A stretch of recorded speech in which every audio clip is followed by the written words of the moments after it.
iLEAD Misti Blue Podcast, where strategy meets soul and faith finds its voice.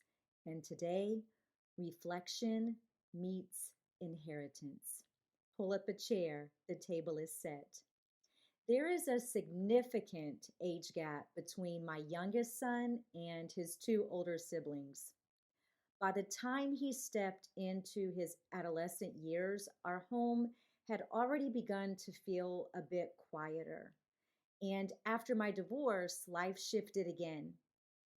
And for a meaningful stretch of time, it has simply been he and I building our own way of being, our natural rhythm within the home in a very intentional way, in a way that required awareness, in a way that asked us to be present when it mattered.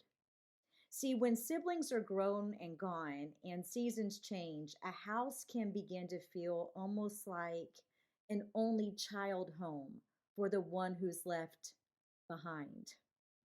And in that quiet, traditions seem to grow louder. They take on a bigger presence. And in our home, the kitchen has always been the heartbeat. It's where the day softens, where conversations unfold naturally and organically, and where love becomes extremely visible. Whenever I cook, when my son finishes eating and stands to clear his plate, he says the same thing every single time. It's very simple. He literally will stand up, plate in his left hand, move to push his chair in with his hip, and say, "Thanks for the food, Mom." He says it with intention, with steadiness, with a clear understanding. And I never trained him to say it. I never asked him to say it. He learned it by living inside of what it takes. See, he's watched me prepare pork chops and season them just the right way, and chicken fried steak that can't be rushed because gravy demands attention, biscuits pressed by hand, not popped out of a can, and collard greens cleaned leaf by leaf, sweet potatoes warmed with cinnamon, nutmeg, vanilla, and memory. He's watched me cook with gospel music playing softly in the background or old movies flickering nearby.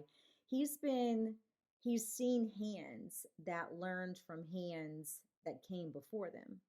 Because cooking in our family has never been casual.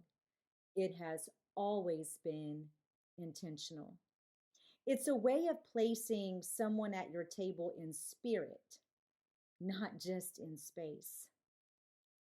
And one day, when he noticed that I cooked for someone outside of our immediate family with the same tenderness I cook for us, it made me pause because he understood something sacred, that this kind of cooking carries meaning. It's not just about filling plates, it's about offering presence. It's about saying, without words, you matter enough for me to prepare something carefully. That moment reminded me that appreciation is not about compliments. It's not about enjoying the smell in the house, and it's not even about benefiting from what someone gives.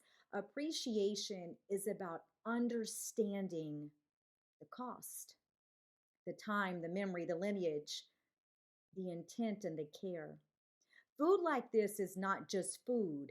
It isn't just recipes or instructions on a page or an Instagram recipe. It's music while you stir. It's inherited instinct. It's love that's made visible. My mother's banana pudding carries that kind of weight. So does her red velvet cake. Homemade, never from a box. A recipe passed down from my father's mother to her. And hopefully one day will fill my hands. But that banana pudding recipe has been entrusted to me, and I have yet to share it with anyone, not even my daughter. Some recipes are more than ingredients, they're stewardship. And then there is my grandmother's macaroni. Not just the dish she made it in, but the dish she carried it in. It's a glass, it's oval, it's embossed with delicate patterns that catch the eye. It has a matching glass lid that settles perfectly into place. I can still see her dainty hands, always with red fingernail polish, gliding into family gatherings with that macaroni held proudly in front of her. And glide is the only word that fits my grandmother. She didn't rush into a room. She entered gracefully, intentionally, carrying something she knew would bless everyone at the table. And she always made sure enough remained for me to carry some home. Not take it home and not pack leftovers, but she would say, I made some for you to carry home. And that distinction matters because carrying something home means it was given with intention. It was entrusted. It was meant to travel with you. I inherited that dish after she passed, and every time I open the cabinet and see that oval glass with its embossed lid, I can still feel her presence. I feel her gatherings. I feel her pride. I feel the lineage of women who loved through preparation. Recently, as we prepare to transition from this home into a new shared space, we had the opportunity to sit at my daughter's table. She prepared the meal, she plated the food. She served with that same quiet attentiveness I once modeled beside her. And as my son stood to clear his plate, he looked at her and said, Thanks for the food, sister. And just like that, lineage continued.